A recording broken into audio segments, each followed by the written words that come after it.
Buenos días, mi nombre es María Camila Domínguez López, estudiante de la Universidad Externado de Colombia. En este momento me encuentro cursando tercer año y el día de hoy les voy a hablar sobre la cláusula penal que se encuentra estipulada en el artículo 1592 del Código Civil.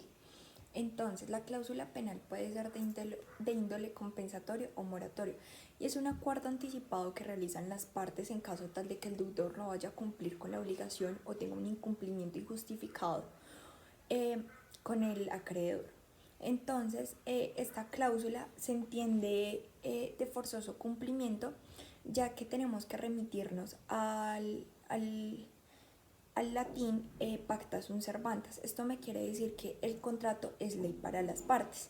Me puede ocurrir el caso en donde esta cláusula sea débil o sea excesiva. Es débil y el deudor se va a liberar pagando la suma, y es excesiva si se me permite el exceso o se puede ejercer algún tipo de control. Tenemos que tener en cuenta que en el derecho romano, si se pactaba este tipo de cláusulas, el juez no podía entrar a mirar cuál era el valor real del perjuicio, sino sencillamente se tenía que pagar si era débil o si era excesiva. Hoy en día sí se puede hacer un control judicial.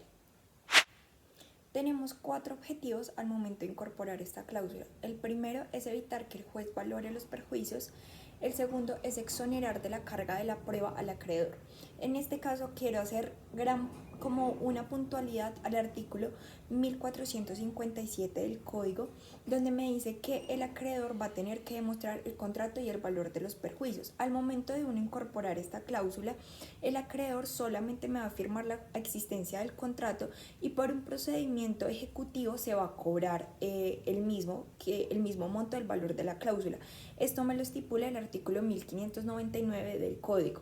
El tercero es la causación al momento de la obligación.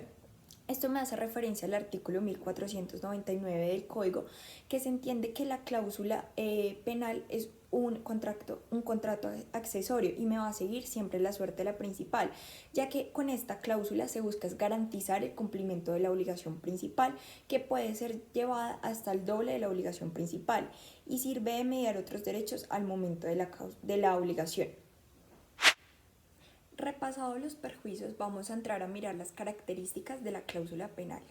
Entonces, como primera característica tenemos la liquidación convencional de los perjuicios. Esta quiere decir que al momento de ser convencional, el acreedor y el deudor van a hacer de manera anticipada cuál va a ser el monto del perjuicio que se le va a causar al acreedor en caso tal de no cumplirle. Esta reparación va a ser integral y separada del daño causado. La segunda característica es que es accesorio. Tenemos que hacer referencia al artículo 1593 del mismo Código Civil. Entonces, va a decir que si hay una nulidad específica en la obligación principal, se me va a correr a la nulidad accesoria, pero hay 2 excepciones. ¿Cuáles son? Entonces, para eso nos remitimos al inciso segundo y inciso tercero del mismo artículo 1593. Entonces, el primero es estipulación por otro. Entonces, es en el caso donde yo le digo a usted, Pepito le va a comprar la casa. Resulta que Pepito no acredita y no quiere comprar la casa por algún tema personal, no tenemos en este caso eso en cuenta.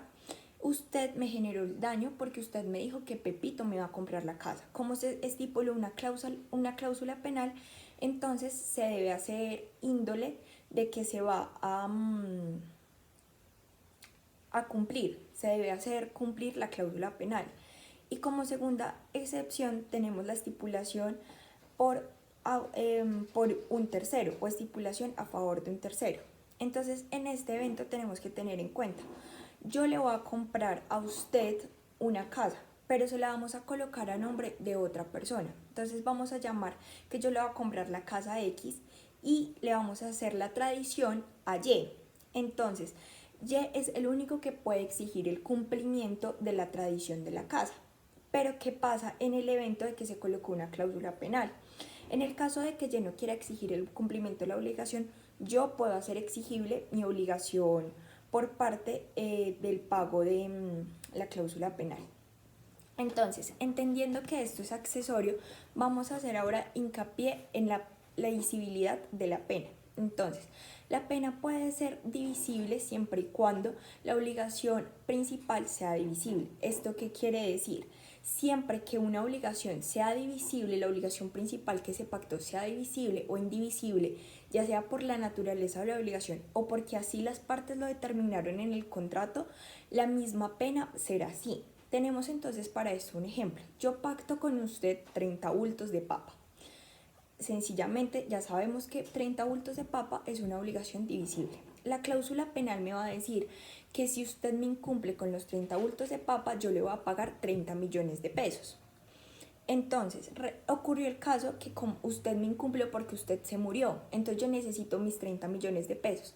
Y usted tiene 3 herederos, cada uno le va a corresponder pagar una multa de 10 millones de pesos. Pero en el caso que esta obligación se vuelva indivisible porque usted y yo lo pactamos, yo puedo ir ante uno de los deudores a que me pague toda la obligación. Esto lo podemos encontrar en el artículo 1597 del Código Civil.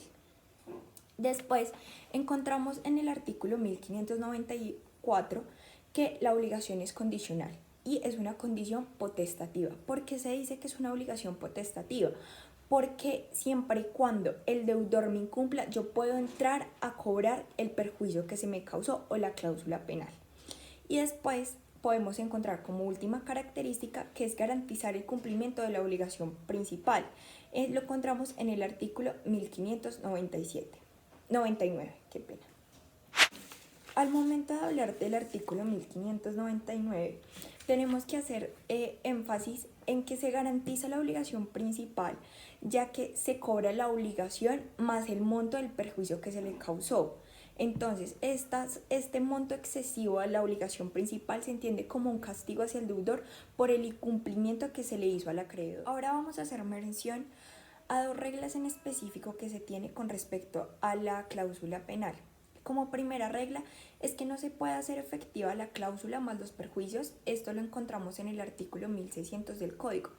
Y no se puede obligar a cumplir con la obligación y a pagar la cláusula penal, porque se estaría pagando 2 veces la misma obligación. Pero hay 3 excepciones. La primera es la pena solamente se compensa la mora. La segunda es cuando las partes así lo predisponen porque le dieron un carácter exclusivo de pena. Y la tercera es cuando hay una transacción en proceso, se puede hacer efectiva la transacción y se puede hacer efectiva la cláusula. Esto me lo remite el artículo 2486 del Código Civil. Ahora vamos a hablar sobre la discusión que se tiene con respecto al artículo 1608, inciso primero o numeral primero, con respecto al artículo 1595, ya que no se sabe si de verdad toca requerirlo judicialmente al deudor para poder hacerlo entrar en mora. La mayoría de la doctrina dice que con la sola llegada del plazo se hace exigible la pena. Para finalizar, haré mención al artículo 1601 del Código Civil. ¿Y esto qué me quiere decir? Hace referencia a la cláusula penal lesiva o a la cláusula penal enorme. Y se dan los casos que la cláusula excede el doble de la obligación principal. Entonces, el juez por temas de equidad reduce esta cláusula penal enorme hasta el monto del doble de la obligación principal. Entonces, en los casos que el acreedor tenga un perjuicio muchísimo mayor al doble de la obligación, tiene que entrar a corroborar y a demostrar que el incumplimiento por parte del deudor fue con culpa o con dolo. Bueno, muchas gracias. Esto fue todo sobre la cláusula penal y su incidencia en el título 11 del libro cuarto del Código Civil. Muchas gracias.